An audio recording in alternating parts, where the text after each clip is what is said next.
Okay, it's Berlin briefing time, and today we're going to get you briefed on the Green Party here in Germany. They're fighting to stay in government after this month's elections. First of all, we're going to be digging into their beliefs and their pretty extraordinary journey from peace movement hippies of the 1980s to defense hawks today.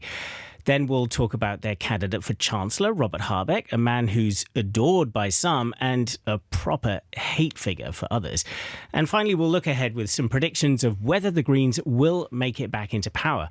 I'm here with Giulia Saudelli and Ben Knight, and both of them have followed the Greens closely over the years, so it's great to have you both here. So let's get started. And I think I want to start with a kind of a little bit of time travel. Let's go back, set the scene. We're in the early 1980s, West Germany, a new party comes onto the scene. How does it all get started, Ben? Well, I think it's quite easy to forget now because they're so established as a government party and also already been in government in several states in Germany, that they started out as this sort of a collection of fringe groups, essentially, who were like protesters, pacifists, all over West Germany. They were like, especially from the anti-nuclear power movement, and they sort of coalesced into a party in the early 80s, and it became. And they've really established themselves now as a very much a kind of almost a centrist party of government. Yeah, it's a really amazing journey they've been on, isn't it, Giulia? So give a feel for the vibe. Yeah, like Ben was saying. I mean, it's a bit sort of hippie. I mean, we're in the depths of the Cold War still, or the final decade really of the Cold War. Opposing nuclear power, for instance, was a major part of their platform. But they quickly, despite those kind of crusty kind of roots, they got into parliament fast, didn't they? Yes, it took them basically 3 years from their founding and of the party in 1980 to entering parliament in 1983. And there's these famous pictures of Joschka Fischer, one of the big figures of the party, who was sworn in wearing white Nike sneakers, and that's kind of like iconic, representing how these new. Partly radical, just different kinds of people entering parliament. They weren't wearing suits. They were wearing like worn sweaters and sneakers. And it was kind of a breath of fresh air in a way in the sort of German political environment. But I think they sort of quickly adapted to parliamentary life, to the political life in Germany. And it didn't take them that much to actually then enter government. Yeah. So let's move a little bit further along the timeline, to the late 1990s. And I've brought along their program for the federal election in 1998. And this was the election where they went from being an opposition force to they actually managed to get into government, into a coalition with the Social Democrats at the time. And so I brought in part of their party program, and it's called Grün ist der Wechsel. So that means like sort of green is the change. It sounds a little bit sort of poetic, yeah? And I've got a translation of one of the lines in there talking about NATO and defense, yeah? Just to give you a feel of what kind of a party it was at that point. So it says, quote from their party program, "The long-term anti-militarist strategy of the Greens aims to dissolve military alliances and national armies into a pan-European peace and security order. It must replace NATO and enable comprehensive disarmament and stripping the power of the military-industrial complex." So, Ben, this is late 90s. I mean, we're well beyond the end of the Cold War here. Yeah. That's pretty strong stuff. Basically, get rid of NATO and disarm. Yeah, I mean, you do wonder what happened to all that. I mean, where that part of their party program has gone recently. And it's quite noticeable as well because they're very strongly pacifist and anti-NATO, and especially in East Germany, they have very few voters now, and I think a lot of that anti-NATO sentiment has sort of coalesced around the BSW, the Bündnissarer Wagenknecht. I think they've kind of those voters have gone there, or the Left Party as well, another kind of party on the far left of German politics, So at that time, Giulia, the Green Party went into that government in 1998, firmly anti-militarist, yeah? But during the course of that government, they kind of had a bit of a baptism when it came to the use of military force, didn't they? Yes, and this was a party whose members before were, there were famous pictures of them being water cannoned by police because they were protesting against having U.S. missiles stationed in Western Germany. So, this is kind of where they were coming from. And during their first stint in government, quite soon in 1999, with the war in the Balkans, Joschka Fischer, who was the foreign minister... So the guy in the sneakers you just mentioned. Exactly. He was foreign minister at the time in this coalition. And he was faced with the choice of whether Germany would support a NATO intervention against Yugoslavia at the time, which was it was Serbia and Montenegro in the Kosovo War. So his government decided to support this intervention, NATO bombing in Serbia, to stop what was happening in Kosovo at the time.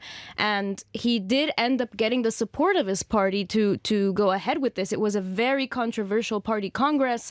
Joschka Fischer got a paint bomb thrown at him there. It was pink, red paint. But in the end, he managed to bring the party along with him. There were a lot of party members who were more sort of on the left in that case who decided to leave the party after this decision. But I think this sort of marks a turning point for the party where they sort of enter the realm of realpolitik and where they, take a decision that moves them away from their origins. Yeah. And it was them sort of embracing to some extent this idea of liberal interventionism, which is sometimes talked about as this idea that liberal or progressive parties can justify the use of military force if it is in the name of, preventing atrocities, human rights abuses, something like that. But we should also mention that Fischer did claw some of his credibility back over the Iraq War then, because they were obviously against the Iraq War, and there was a famous scene where Fischer confronted Colin Powell over the weapons of mass destruction. So that they did kind of go back to their roots a little bit then. Yeah, and there was a famous scene when he was at the Munich Security Conference where he said, I think to Donald Rumsfeld, wasn't it, on that occasion, we are not convinced by your arguments for the Iraq War. Yeah. So on the one hand, in favor of liberal military intervention when human rights are at stake, but against an invasion that they saw as illegal under international law, and that was in the case of the Iraq War. Okay, so that's part of the journey that they've been on. Let's fast forward again, back to now, 2025, and the party program that the Greens have put out this year, which is called Zusammen wachsen, so kind of together grow, or sort of grow together, basically, in English word order. And this time around, what they say about NATO is very different. Just remember what we just heard from 1998, talking about replacing NATO and an anti-militarist strategy. All right, let's hear what they're saying now. We stand by our NATO alliance commitments and the necessary expansion of our military capabilities. This demands reliable funding with a defense budget that invests significantly more than 2% of gross domestic product.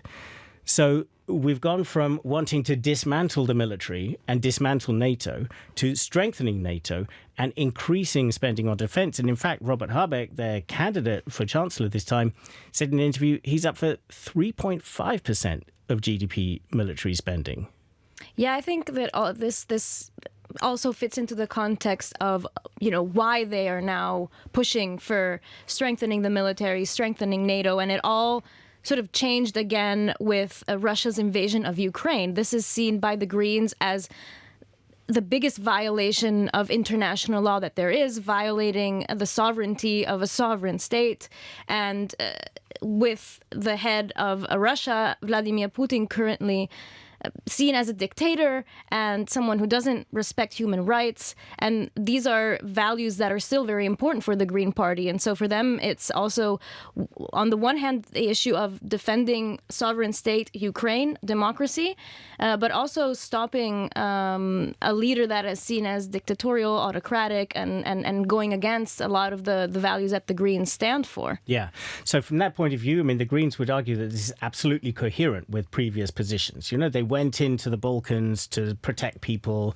They objected to the Iraq War because it was a breach of international law. and they very much object to the invasion of Ukraine because that is, in their eyes, an even more gross violation of international law. Yeah, the question is whether the voters have gone with them. Yeah. I suppose is whether the Germans still agree that they're the same party, and well, let's get to that. But Robert Habeck, so him personally, but the party as a whole, where does it fit in the spectrum of parties in terms of its position on the Ukraine war? It's very much at the sort of hawkish end of the spectrum, right? Yeah, apparently, yeah.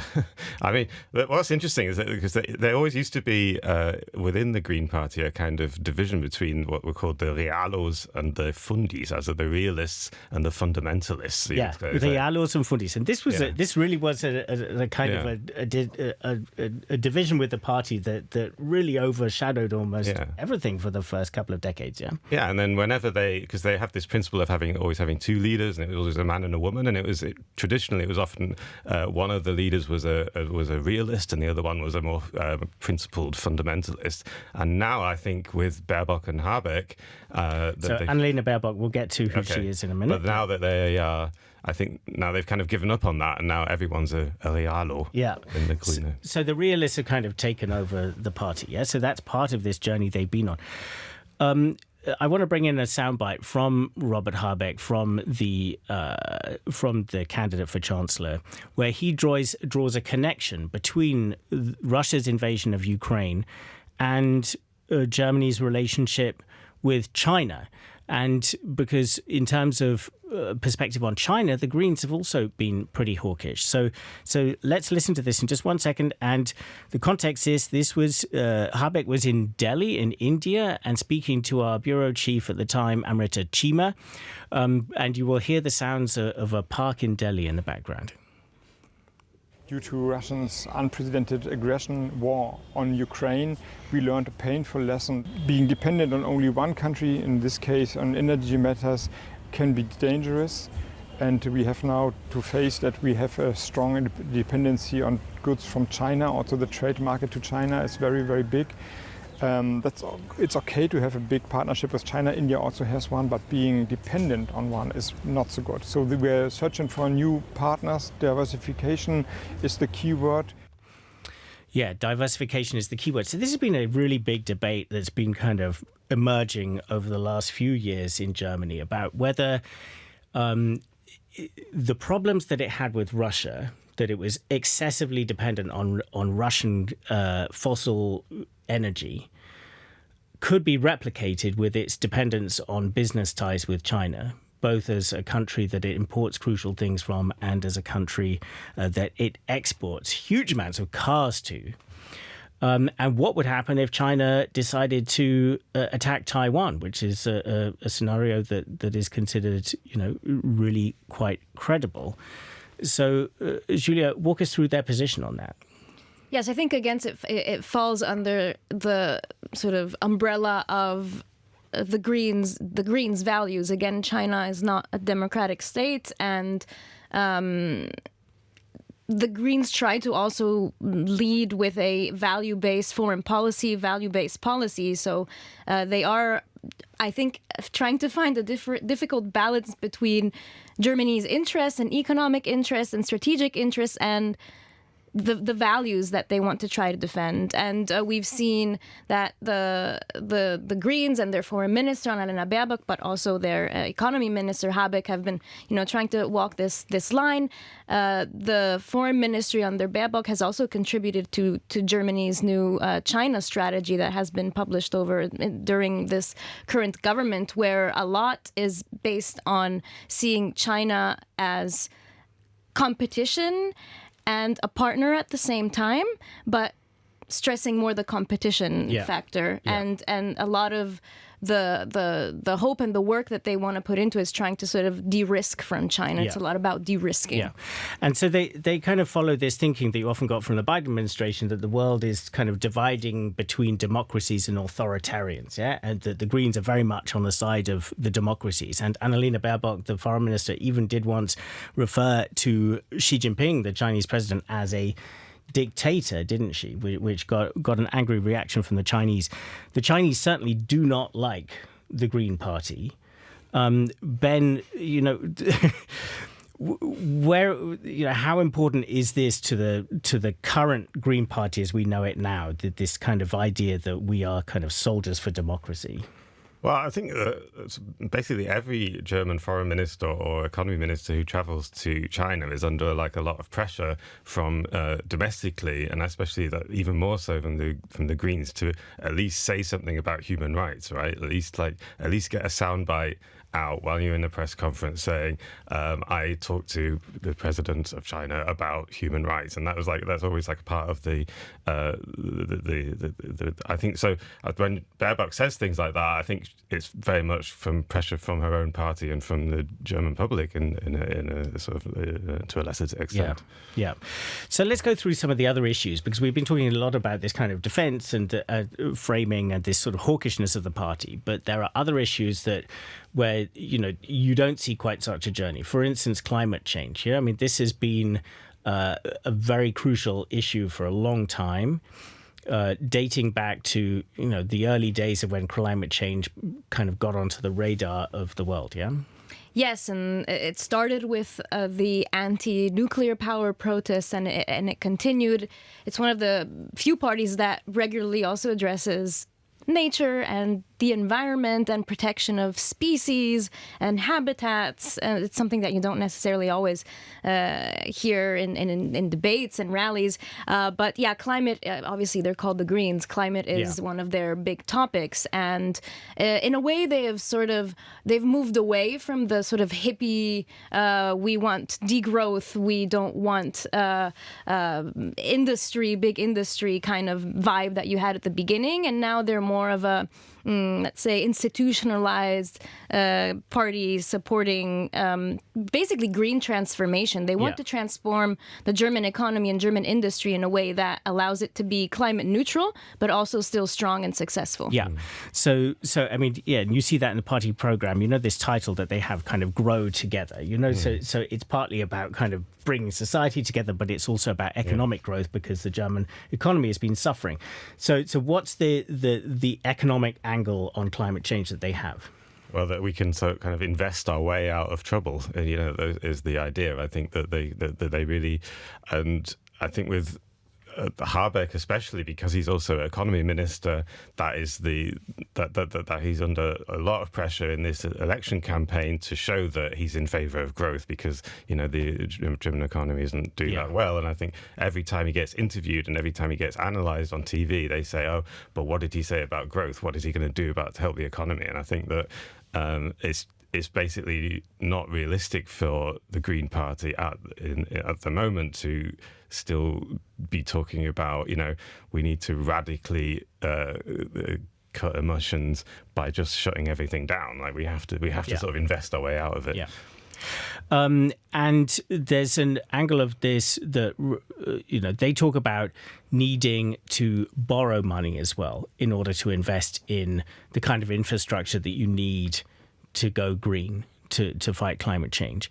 And this is politically, a pretty sensitive area in Germany. This idea, so there's this thing that some listeners will have heard of called the debt brake, which is enshrined in the German constitution, which places very, very strict limits on how much the German government can borrow. Giulia, the Greens say this has to be reformed. Yes, they say this has to be reformed. They say that Germany has to be able to take on more debt for investment purposes. We've heard it from Habeck many times. The money that is taken as debt has to be spent on investment, obviously for the Greens in particular, on investment in green initiatives, green transformation.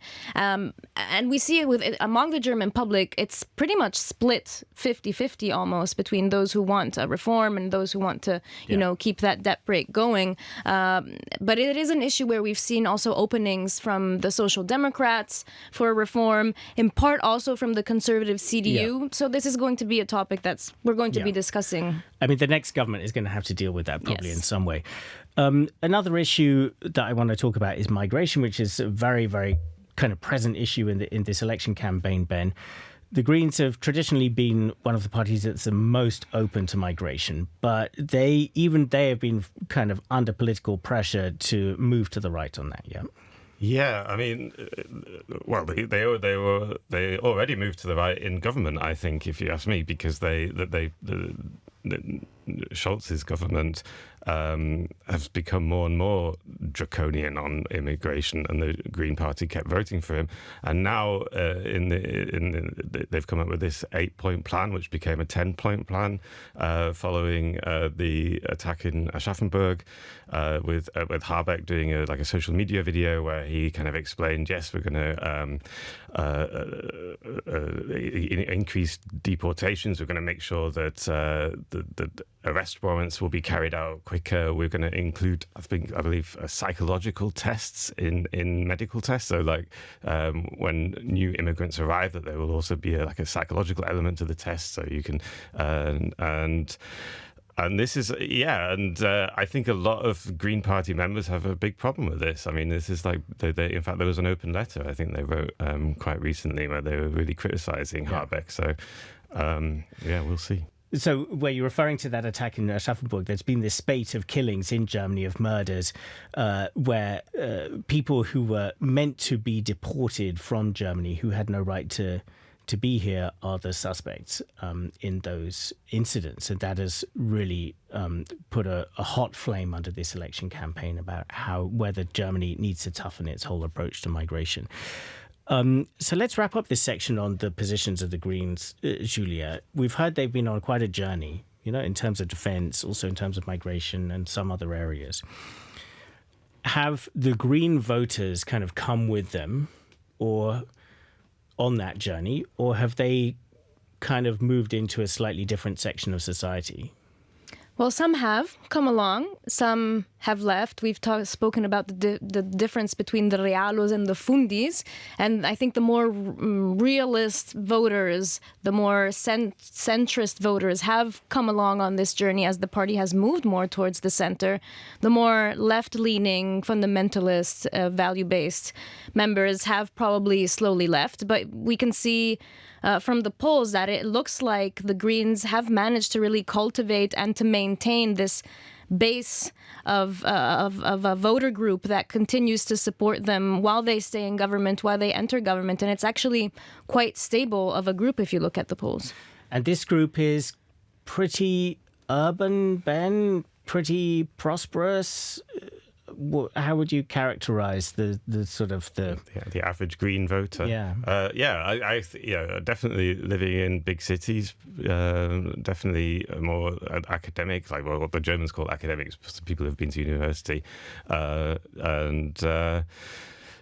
wouldn't say that they were particularly radicals, though. I don't think they were they're not the urban radicals. They're sort of the urban realists. So maybe some of those people, obviously the people who were there at the beginning, are, pretty late in life now, some of them, but maybe as they've got older, they've also become a bit less radical along the way. Let's move on to our second section now and talk about the people. Yeah, and we want to talk about two people: Robert Habeck, who's the candidate for chancellor, who we just mentioned, and also his co-leader of the party, Annalena Baerbock. But first of all, we'll talk about Robert Habeck. So we saw him and heard him in that quote just earlier from that interview in Delhi. Now we're going to have a look at a video that he posted on YouTube as he was beginning his campaign in this election. And this is in German, so we're going to listen to it in German first, and then I'm going to translate it, and then we'll listen to another part of it. So, and just to set the scene for anybody who's not watching this, anyone who's listening to this, Robert Habeck is sitting at a kitchen table. I think it's unclear whether this is a kind of a real kitchen table or if this is a set. But let's watch, let's listen, and then I'll translate. Ich bin hier bei Freunden in der Küche. An Tischen wie diesen kommen Menschen zusammen. Sitzen Millionen von ihnen, von euch, morgens beim Kaffee, hören Radio, lesen Nachrichten in der Zeitung oder im Handy. Ich auch. So you hear that, maybe you saw that. So trying to conjure up an intimate setting. And Robert Habeck said this: I'm here at my friend's house in the kitchen. At tables like this, people come together. Millions of you sitting in the morning, drinking a coffee, listening to the radio, reading the news in the newspaper, or on your phone. I do that too. Yeah, so trying to create what's he trying to do here, Ben? Well, it's quite a common trope, the kitchen table thing in German politics. You see that I've seen that before amongst some candidates in regional elections, where this is the kitchen table is seen as the traditional space where real people talk about their real problems, and so he wants to like tap into that and sort of say, "I'm here with my friend." It's interesting that he said "my friend's kitchen table," not his own kitchen table. So he's going out there and he's talking to people and he's sort of visiting. I don't know. Yeah. So trying to get across this idea, I'm a normal guy. I mean, So Robert Habeck, Giulia, that's part of his vibe. Yeah, he's not a stuffy politician.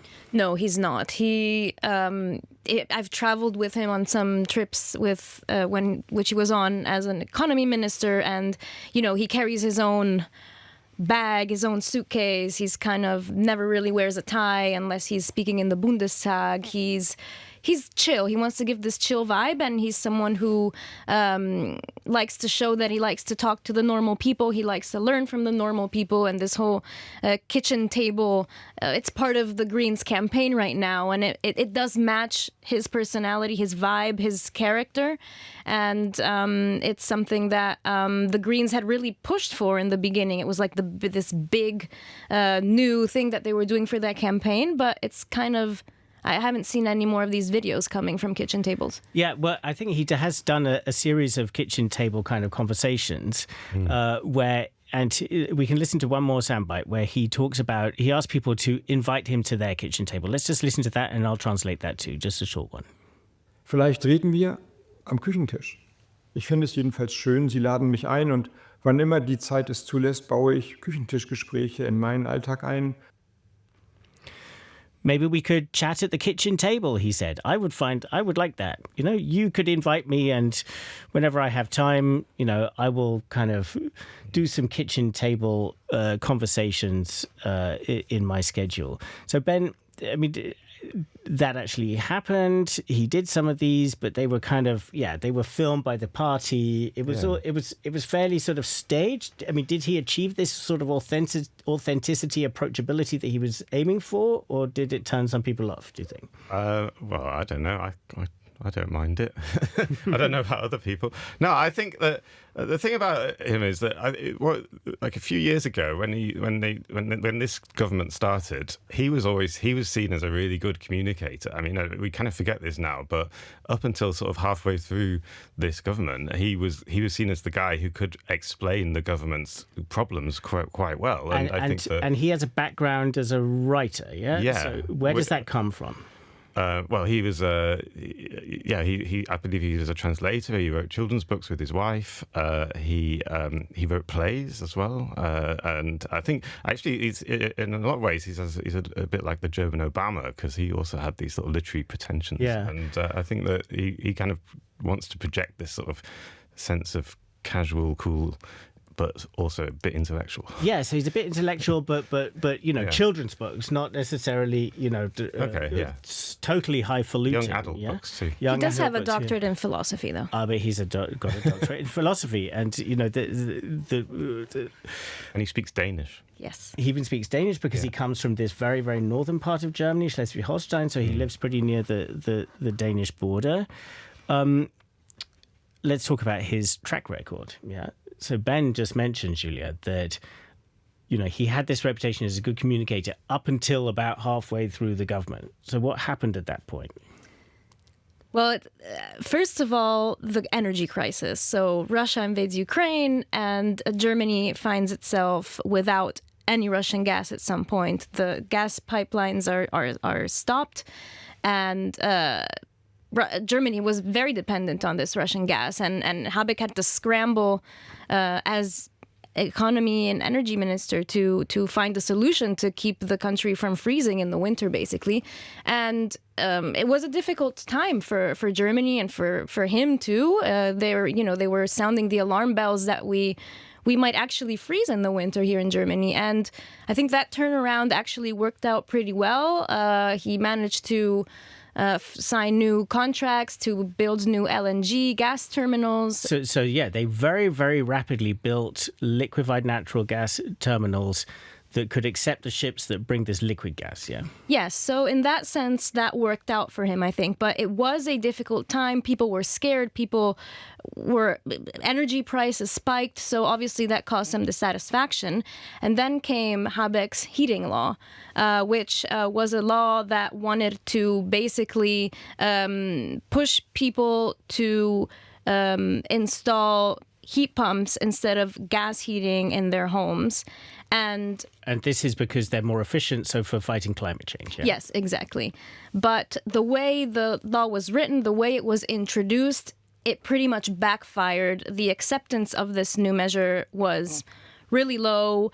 Campaigns were started against it. It was called the Heizungshammer, the heating hammer in some of the press. And that sort of spelled, I think, sort of the end of this sort of wave that Habeck was riding on. And so, Ben, this contributed to the sense that the Greens were these kind of fancy people who could buy an expensive bit of heating kit, but ordinary people were going to be dragged by them into unaffordable technologies, yeah? Yeah, I mean, also we should remember the way that the law came through. It was almost slightly sabotaged by people like other members of his own coalition of other parties, who shall remain nameless probably. But anyway. Well, don't have to remain nameless. Explain. Probably so they leaked early versions of the law into the press. I think it was the members of the FDP probably, and these kind of. So just to explain this party. So this is the kind of business-friendly party. They're always kind of interested in low tax. And they saw this as an excessive intervention in the market, essentially.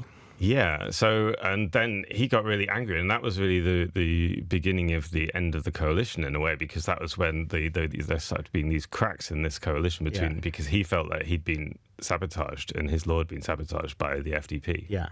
So this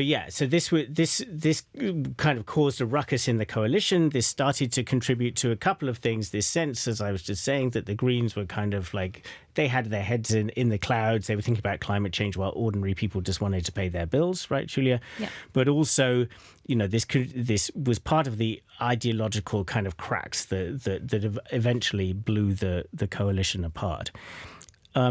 Also, on Habeck's watch, he was Minister for the Economy, as we've been mentioning, yeah? And the economy's not been doing great. So how has this been affecting Habeck's chances, his standing in this election campaign?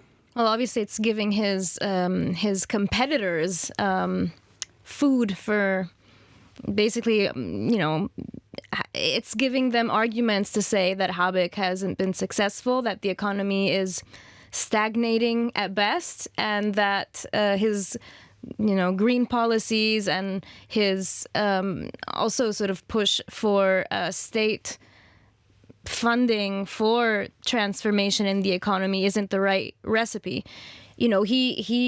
He brings it back to more conjunctural issues, to the fact that there was the coronavirus pandemic, that there was then the energy crisis, the war in Ukraine, and all these different factors that contributed to Germany's economy stagnating. It's an export-driven economy, and the global circumstances also, he claims, have an impact on how the economy does. So it's basically also saying it's not really his fault. Yeah.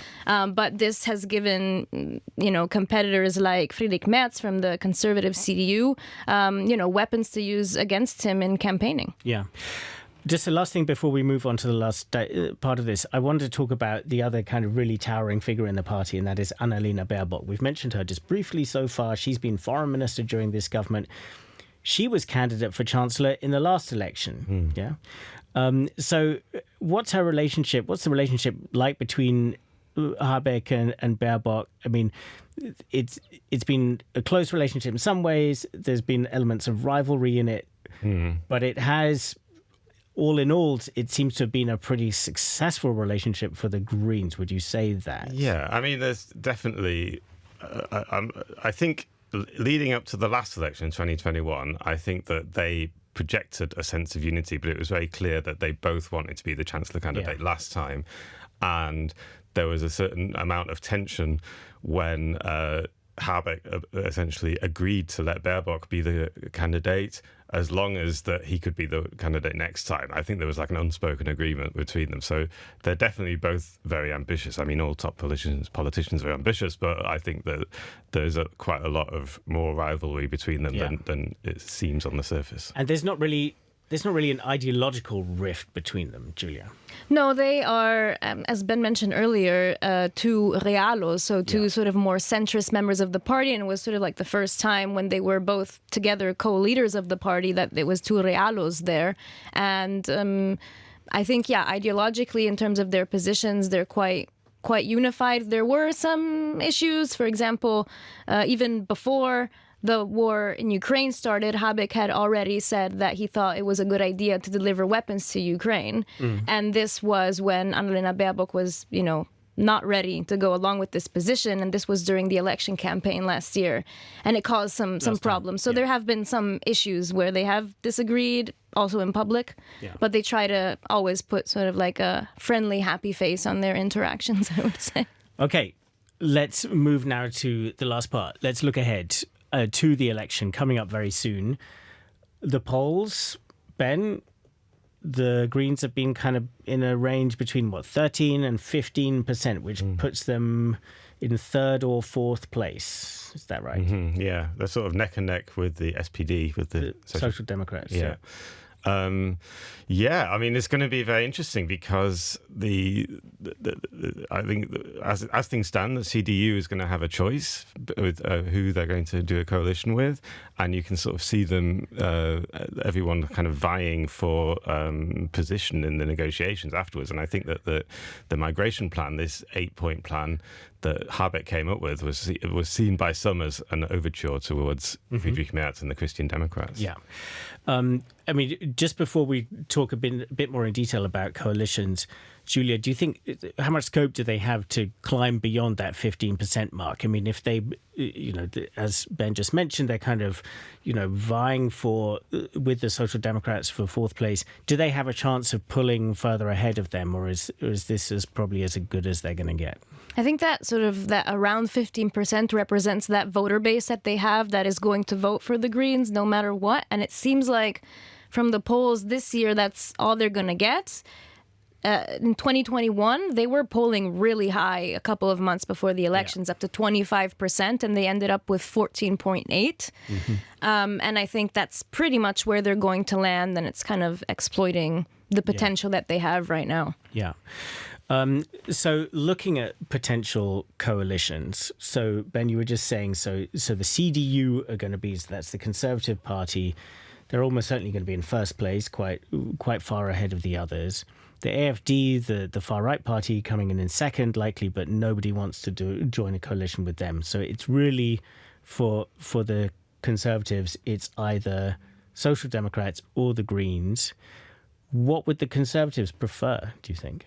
Probably the Social Democrats. I mean, that's if you believe what Friedrich Merz keeps saying, and I think that a lot of the CDU, and I think a lot of the sort of the right-wing part of the German political spectrum generally sees the Green Party as sort of poison, as a sort of we need to stay as far away from them as possible because they represent, cargo bikes and elitism and a heating law that was really elitist. And I think that so if you listen to, I mean, the FDP we mentioned before, the leader, he almost wanted his own party to declare that they would never enter a coalition with the Greens ever again. And I think that it's going to be a bit of a problem because for Friedrich Merz, it's going to be easier for him to sell a coalition with the SPD than it will with the Greens, I think. And Giulia, it is funny, isn't it, that the Green Party, it does attract, quite a lot of anger. What Ben was just describing, that this sense of a sort of elitism, head in the clouds. We kind of touched on that a few times. And that's despite the fact that they've kind of been on this, they aren't as radical as they once were. How do you explain that? I think it's, you see it at their rallies, the kind of people who go to the rallies. Like, obviously, there are people who are interested in politics and quite interested in the Greens. Otherwise, you wouldn't spend your Saturday evening going to listen to Robert Habeck. But it's urbanite, well-educated, quite white, upper middle class people. Kind of woke as well, yeah? I guess they get criticized by the far right as kind of woke, yeah? Yes, and for the last few years, the Greens have tried to turn themselves into a party of the center, a party for the center of society. And I don't think they haven't gotten there yet. And I haven't quite cracked why exactly they're not managing, because they have focused in this election campaign more on making life more affordable. If you look at their policies, they're one of the parties that would benefit the most the poorest people in the country. So their policies sort of reflect the reaching out that they're trying to do to different parts of society, but it's not really reflecting in the polls and in their supporters. Yeah. So there is still quite a cultural divide between what we hear about the Greens there and the Conservatives. I mean, let's flip it round. Yeah. You said the Conservatives would rather go with the Social Democrats.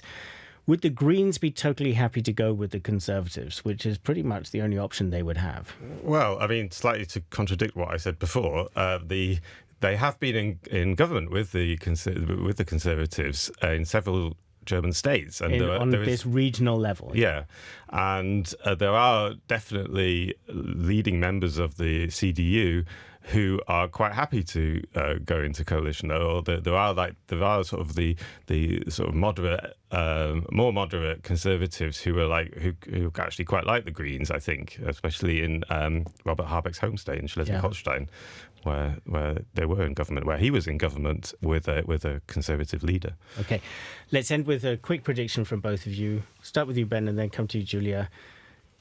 Are the Greens going to be in government after this election or not? Yes. Giulia? I don't like making predictions. I say they have a decent chance, but, anything can happen.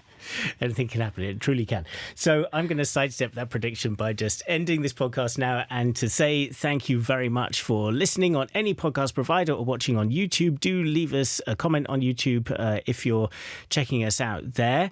And do, of course, check out our Berlin Briefing newsletter on dw.com. That's a great weekly roundup of news from Germany, so do sign up, and Ben is often an author of that newsletter, so he would be very happy to have you on his mailing list.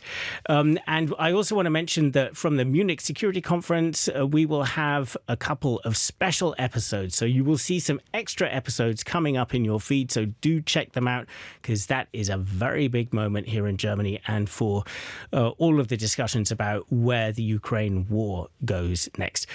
Okay, thanks very much for being with us on this Berlin Briefings. See you next time.